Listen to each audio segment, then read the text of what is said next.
একদিকে দেখতে পাচ্ছি জয়নগর লোকসভা কেন্দ্রে প্রতিভা মণ্ডল দুবারের সংসদ এবং 2009 থেকে নিয়ে কার্যত তৃণমূলের দখলে রয়েছে। সেই জায়গায় আপনাদের আইএসএফ এর মেঘনাথ হালদার মহাশয়কে প্রার্থী করেছে আপনার দল, কি বলবেন? দেখুন, একটা জিনিস আপনাদেরকে বলি, কে প্রার্থী হলো সেটা বড় কথা নয়, কিন্তু একটা জিনিস আপনারা ঠিক রাখুন, খেয়াল করে আপনারা লক্ষ্য করলে দেখতে পাবেন যার কথা আপনারা বলছেন প্রতিমা মণ্ডল, তিনি দুবারের এমপি, কিন্তু তার পারফরমেন্স কি, এলাকার মানুষের জন্য কি করেছেন? তিনি ভোটের সময় ভোট নিতে এসছেন, তারপরে প্রতিমা মণ্ডল কোথায় কেউ কোনোদিন চোখে দেখেনি। আরও সব থেকে বড় কথা হলো জয়নগর লোকসভা এসসি লোকসভা, অর্থাৎ একটা রিজার্ভ লোকসভা, যেখানে সব থেকে বেশি বাস করে আপনার নিম্ন বর্ণের তথাকথিত মানুষদের কথায় নিম্ন বর্ণের এসসি এসটি সমাজের মানুষ এখানে বাস করে।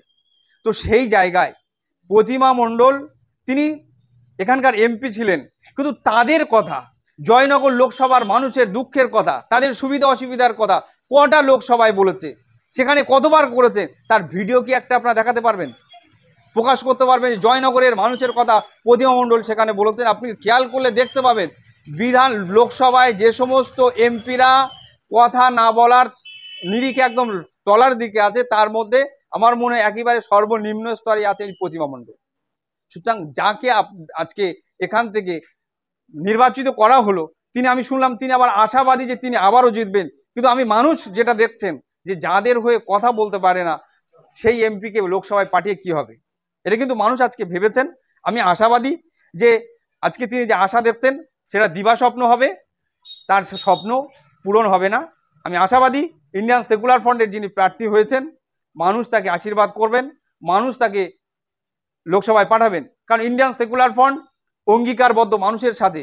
অনেকেই বলেছিল বিধানসভা নির্বাচনের সময় যে একমাত্র এমএলএ নওশাদ সিদ্দিকী, তিনি কি করবেন, তিনি বিক্রি হয়ে যাবেন, কিন্তু বাংলার মানুষ আজকে 3 বছর 2021 থেকে এই 2024 এই পর্যন্ত বাংলার মানুষ দেখেছে যে যদি সত্যিকারের কোনো লিডার থাকে একমাত্র হতে পারে, কিন্তু পশ্চিমবঙ্গ বিধানসভার 294 এর 293কে যদি হেলিয়ে দিতে পারে তার নাম নওশাদ সিদ্দিকী। সুতরাং এই জায়গা থেকে মানুষের মধ্যে বিশ্বাস জন্মেছে ইন্ডিয়ান সেকুলার ফ্রন্ট যদি একজনও হয়, তারা মানুষের কথা, মানুষের সুখ দুঃখের কথা, মানুষের অধিকারের কথা, সে দলিত হতে পারে, আদিবাসী হতে পারে, মুসলিম হতে পারে, সংখ্যালঘু যে কেউ হতে পারে, ধর্মগুরু মানে হচ্ছে সংখ্যাগুরু যে কেউ হতে পারে, যে যেখানে বঞ্চিত হবে তার কথা ইন্ডিয়ান সেকুলার ফ্রন্ট দ্ব্যর্থ ভাষায় শাসকের চোখে চোখ রেখে বলতে পারে। এটা কিন্তু বাংলার মানুষ দেখেছে। আমরা খুব তাড়াতাড়ি, যেহেতু রমজান মাস চলছে, এই জন্য প্রচারের একটা খামতি দেখা যাচ্ছে, কিন্তু আমরা খুব তাড়াতাড়ি আমরা আমাদের প্রার্থীকে নিয়ে লোকসভায় আমরা প্রার্থীকে নিয়ে আমরা প্রচারে নেমে যাব। অটোমেটিক আমরা নেমেছি জয়নগর থেকে কুলতলি এবং আমাদের হচ্ছে যে মগরাহাট পশ্চিম, আমরা অটোমেটিক সেখানে আমরা প্রচারের নেমেছি। তাদের সঙ্গে কথোপকথনের মাধ্যম দিয়ে আমরা খুব তাড়াতাড়ি বড় বড় প্রোগ্রাম থেকে শুরু করে র্যালি থেকে শুরু করে সমস্ত প্রোগ্রামে আমরা নামব। আমরা আশাবাদী নির্বাচন কমিশন তিনি চেষ্টা করছেন, তিনি বলেছেন, আশা দিয়েছেন প্রতিটা মানুষকে বুথমুখী করার, প্রতিটা ভোটার যেন নির্বিঘ্নে ভোট দিতে পারে তার ব্যবস্থা করার আমরা আশাবাদী। আমরা তাকিয়ে আছি এবং প্রশাসনের উপরে আমরা সর্বদা আস্থা রেখে আছি। প্রশাসনের উপরে আমাদের আস্থা আছে যে প্রশাসন যে জায়গায় আগামীতে আমি গত বিধানসভায় বাধা পেয়েছিলাম, আমি আশাবাদী প্রশাসন সেই জায়গাগুলোকে যথাযথ ব্যবস্থা নিয়ে লোকসভার প্রার্থী মেঘনাথ হালদারকে তার প্রচারের কাজে সুবিধা করে দেবেন। আমরা আশাবাদী, প্রশাসনের উপর আস্থাশীল। তার কথা যেটা হলো, যুবকরা যেভাবে আগিয়ে এসছে, কিন্তু শাসক দলের সাথে তারা থেকে দেখেছে সেখান থেকে তাদের কর্মসংস্থানের কোনো ব্যবস্থাই শাসক দল করেনি। সে চাকরির ক্ষেত্রে হোক বা কাজের ক্ষেত্রে হোক, কোনো পরিষদ তারা তৈরি করতে পারেনি, বরঞ্চ তারা করেছে কি, চাকরি দেওয়ার নাম করে কোটি কোটি টাকা তারা লুটেছে, যার কারণে আজকে শিক্ষামন্ত্রী থেকে শুরু করে আজকে যিনি খাদ্যমন্ত্রী আছেন তিনিও আজ জেলের মধ্যে আছেন।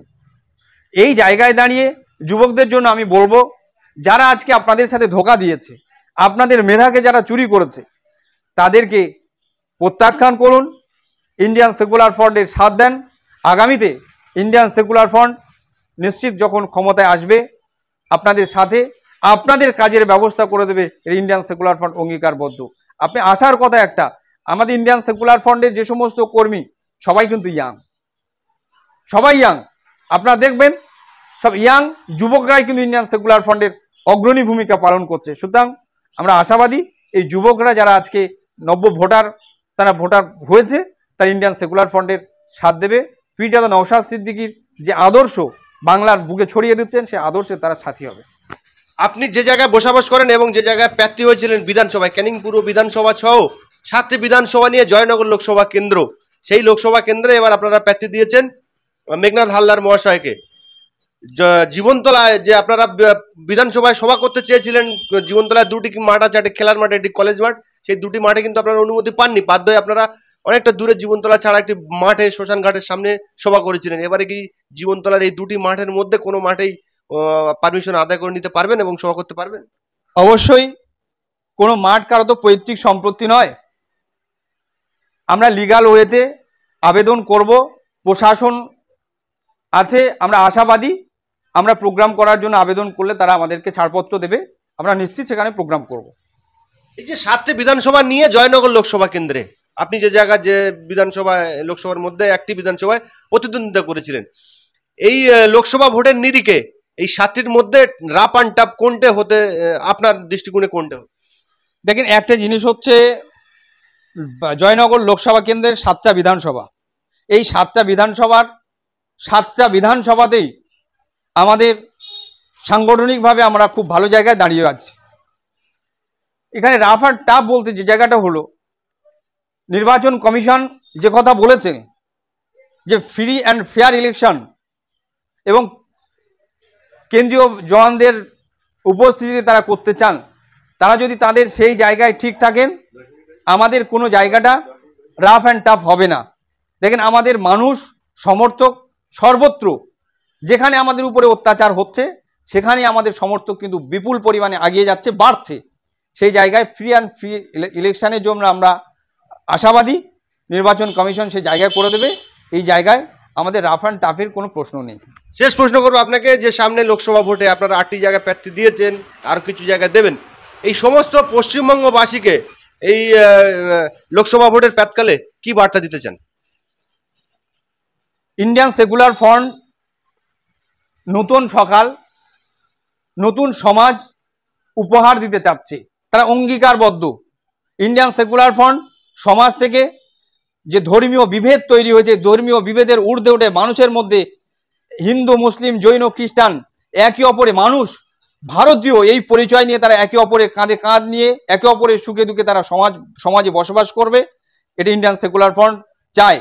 এবং যে রাজনৈতিক দলগুলো আজকে আছে কেন্দ্রে, তারা যে প্রতিশ্রুতি দিয়েছিল বেকারের চাকরি, তারা ব্যর্থ হয়েছে।